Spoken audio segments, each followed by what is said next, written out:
नमस्कार और एक बार फिर से स्वागत है आपका आपके अपने YouTube channel the Balaji classes में। दोस्तों आज का जो टॉपिक है वो है परमाणु संरचना यानी रसायन विज्ञान का इम्पॉर्टेंट चैप्टर है ये। और इस जो चैप्टर है उससे हर एक एग्जाम्स में बार बार कई प्रश्न पूछे जा चुके हैं। तो आज के इस वीडियो में मैं कुछ इंपॉर्टेंट क्वेश्चंस की बात करूँगा। ये जो क्वेश्चन है वो बहुत बेसिक्स भी हैं और अच्छे क्वेश्चन है जो बार बार एग्जाम्स में जो पूछे जा रहे हैं। तो वीडियो आपके लिए इंपॉर्टेंट है। चलिए वीडियो स्टार्ट करते हैं। चैनल पर नए हो तो सब्सक्राइब कर लीजिएगा। पहला प्रश्न यहाँ पर दिया हुआ है कि दो इलेक्ट्रॉन जब एक ही कक्ष में होते हैं तो उनमें क्या पाया जाता है। तो जब दो इलेक्ट्रॉन एक ही कक्ष में होते हैं तो उनमें विपरीत चक्रण पाया जाता है, इन्हें विपरीत चक्रण पाया जाता है जब दो इलेक्ट्रॉन एक ही कक्ष में होते हैं। अब इलेक्ट्रॉन क्या होते हैं तो आप जानते हैं कि दुनिया की कोई भी वस्तु जो कि एटम या परमाणु की बनी होती है और इसी परमाणु के चारों ओर जो चक्कर लगा रहे होते हैं उन्हें हम बोलते हैं इलेक्ट्रॉन। और ये निगेटिव होते हैं यानी माइनस में होते हैं, ऋणात्मक होते हैं। तो इस प्रकार से क्या होगा कि जो विपरीत चक्रण, इस प्रश्न का सही आंसर हो जाएगा। नेक्स्ट क्वेश्चन यहाँ पर देखते हैं। नेक्स्ट क्वेश्चन दिया हुआ है कि निम्नलिखित में से वह कौन सा कण है जो ऋणात्मक रूप से आवेशित होता है। तो जैसा कि मैंने पहले प्रश्न में आपको बताया कि जो इलेक्ट्रॉन होते हैं वो ऋणावेशित होते हैं। नेक्स्ट क्वेश्चन यहाँ पर दिया हुआ है कि निम्नलिखित में से कौन से कण हैं जो परमाणु केंद्र के चारों ओर घूमते हैं और ऋणात्मक रूप से आवेशित होते हैं। तो परमाणु केंद्र के चारों ओर ये इलेक्ट्रॉन घूमते हैं, यानी इस प्रश्न का सही आंसर हो जाएगा ऑप्शन ए, और यही ऋणात्मक होते हैं यानी इलेक्ट्रॉन ही निगेटिव होते हैं। नेक्स्ट क्वेश्चन दिया हुआ है कि न्यूट्रॉन की खोज के लिए नोबेल पुरस्कार किसे दिया गया है। तो यहाँ पर दिया हुआ है न्यूट्रॉन की खोज के लिए। तो मैं आपको एक छोटा सा फार्मूला बता दे रहा हूँ जो कि बड़ा बेसिक सा फार्मूला है, कई बार मैं इसको बता भी चुका हूँ। जैसे बोलते हैं ईंट पर नाच। अब इसी में इलेक्ट्रॉन, प्रोटॉन, न्यूट्रॉन की जो भी खोज करता है उसके बारे में दिया हुआ है। इलेक्ट्रॉन की जो खोज की थी वो की थी जे टेफ और थॉमसन ने, टी से थॉमसन, जे थॉमसन ने। पी यहाँ पर तो पी का हो मतलब हो जाएगा यहाँ पर प्रोटॉन, और इसकी खोज की थी रदरफोर्ड ने। किसने की थी? रदरफोर्ड ने की थी। और ये जो आपका न्यूट्रॉन है, नाफे न्यूट्रॉन, ना से क्या हो जाएगा न्यूट्रॉन। तो न्यूट्रॉन की खोज किसने की थी? नाच। यहाँ पर क्या है? नाच। तो चा जो हो जाएगा, चा से हो जाएगा जेम्स चैडविक। तो यहाँ पर इस प्रश्न का आंसर हो जाएगा चैडविक, यानी न्यूट्रॉन की खोज किसने की थी? तो चैडविक ने की थी। नोबेल पुरस्कार विजेता थे ये, इन्हें नोबेल पुरस्कार दिया गया था न्यूट्रॉन की खोज के लिए। नेक्स्ट क्वेश्चन दिया हुआ है यहाँ पर कि किसी तत्व के परमाणु क्रमांक 17 है, यानी किसी तत्व के परमाणु का परमाणु क्रमांक 17 है और द्रव्यमान इसका 36 है। तो न्यूक्लियस में न्यूट्रॉनों की संख्या क्या होगी? तो जब 36 में से अगर 17 को मैं घटा देता हूँ तो आपका आंसर हो जाएगा 19। यानी किसी तत्व के परमाणु का परमाणु क्रमांक अगर 17 और द्रव्यमान है 36, तो जो न्यूक्लियस है उसमें न्यूट्रॉनों की संख्या 19 हो जाएगी। नेक्स्ट क्वेश्चन यहाँ पर दिया हुआ है कि उन तत्वों को क्या कहा जाता है जिनमें समान संख्या में प्रोटॉन और विभिन्न संख्या में न्यूट्रॉन होते हैं। इंपॉर्टेंट क्वेश्चन है। बात करते हैं क्या कहते हैं जब समान संख्या में प्रोटॉन हो और विभिन्न संख्या में न्यूट्रॉन होते, इसे बोलते हैं समस्थानिक। समस्थानिक बोलते हैं इंग्लिश में, इसे बोलते हैं आइसोटोप। क्या बोलते हैं? आइसोटोप बोलते हैं। अब क्या होता है आइसोटोप, क्या होता है परमाणु संख्या, प्रोटॉन, न्यूट्रॉन, इसकी बात हम थोड़ी सी कर लेते हैं। यहाँ पर मैं P से बोलूँगा प्रोटॉन और N से बोलूँगा न्यूट्रॉन और E से हो जाता है इलेक्ट्रॉन। यहाँ पर जो प्रोटॉन की संख्या होती है, यानी जो प्रोटॉन की संख्या होती है उसे हम परमाणु संख्या भी कहते हैं। प्रोटॉन की संख्या को परमाणु संख्या कहते हैं और प्रोटॉनों की जो संख्या और परमाणु संख्या जो होती है, यानी प्रोटॉन और न्यूट्रॉन का जो द्रव्यमान होता है वो बराबर होता है। प्रोटॉन और न्यूट्रॉन का द्रव्यमान बराबर होता है। P for proton, N for neutron. अब इसमें अगर आवेश की बात करते हैं तो P यानी प्रोटॉन, न्यूट्रॉन और इलेक्ट्रॉन। जैसा कि मैंने आपको बताया इलेक्ट्रॉन होते हैं निगेटिव होते हैं, P से पॉजिटिव यानी प्लस हो जाता है P से पॉजिटिव, और N जो हो जाता है N से हो जाता है नो चार्ज, यानी जो न्यूट्रॉन होते हैं उनमें नो चार्ज होता है, उनमें कोई आवेश नहीं होता है। ये हो गई इसके आवेश की बात। अब ये क्या होते हैं? समस्थानिक होते हैं जब उन तत्वों को क्या कहा जाता है जिनमें समान संख्या में प्रोटॉन और भिन्न संख्या में न्यूट्रॉन होते हैं।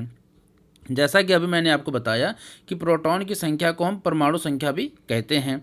अब यहाँ पर जो अगर ऐसे तत्व जिनके प्रोटॉन यानी जो परमाणु संख्या है वो बराबर है लेकिन न्यूट्रॉनों की संख्या वो अलग अलग होती है, तो ऐसे जो इसको हम इस प्रकार के तत्वों को कहते हैं समस्थानिक। समस्थानिक क्या होते हैं इसको थोड़ा सा समझ लेते हैं।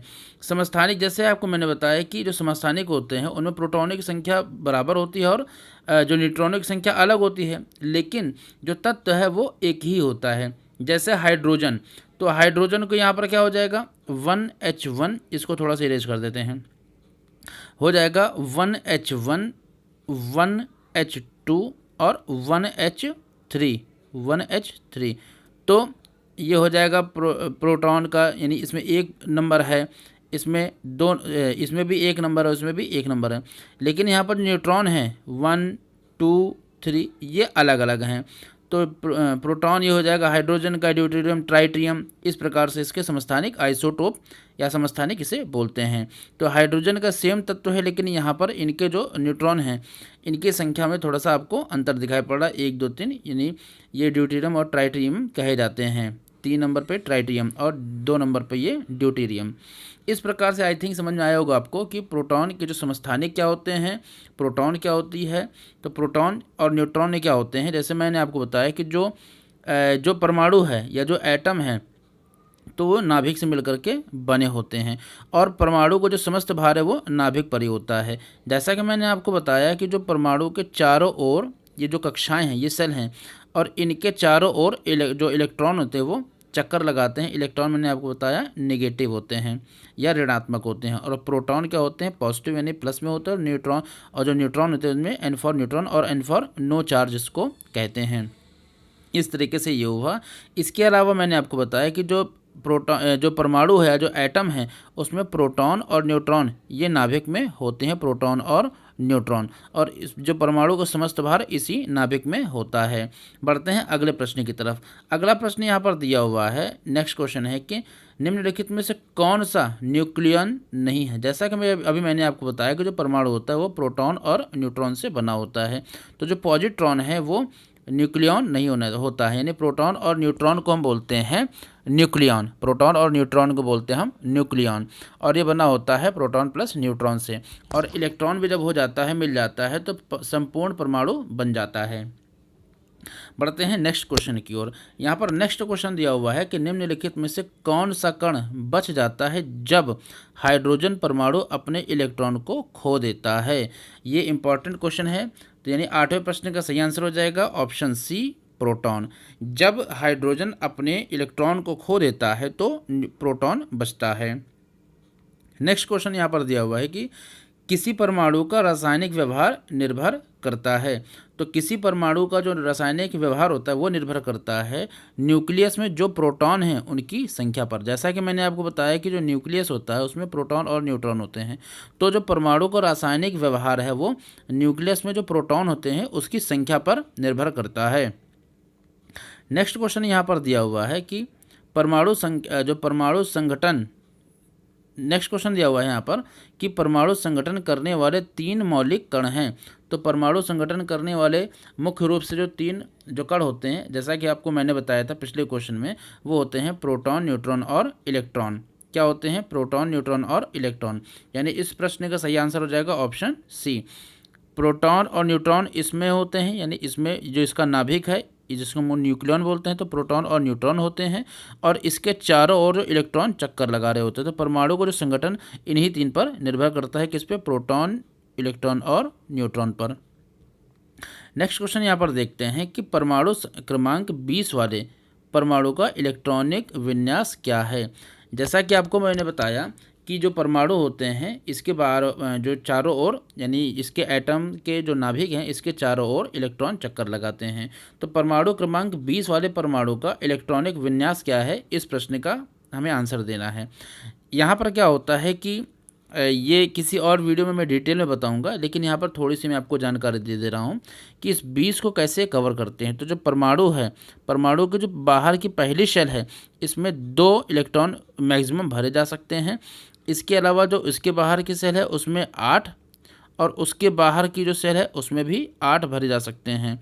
ठीक है, तो इस प्रकार से क्या हो जाएगा कि जो आपका ऑप्शन ये हो जाएगा सी, यानी 2 8 8 2, यानी इस प्रकार से क्या हुआ कि मानते हैं परमाणु, ये परमाणु है और इसके बाहर एक कक्षा हो गई ये 2, इसके बाहर हो जाएंगे पूरे 1 2 3 4 5 6 7 8, और इसके बाहर भी 1 2 3 इस प्रकार करके 8 भरेंगे, तो हो जाएगा 2 8 10 10 8 18, बचेंगे 2, तो जो सबसे बाहर की जो शेल हो जाएगी उसमें भी 2 जो इलेक्ट्रॉन हम भर देंगे।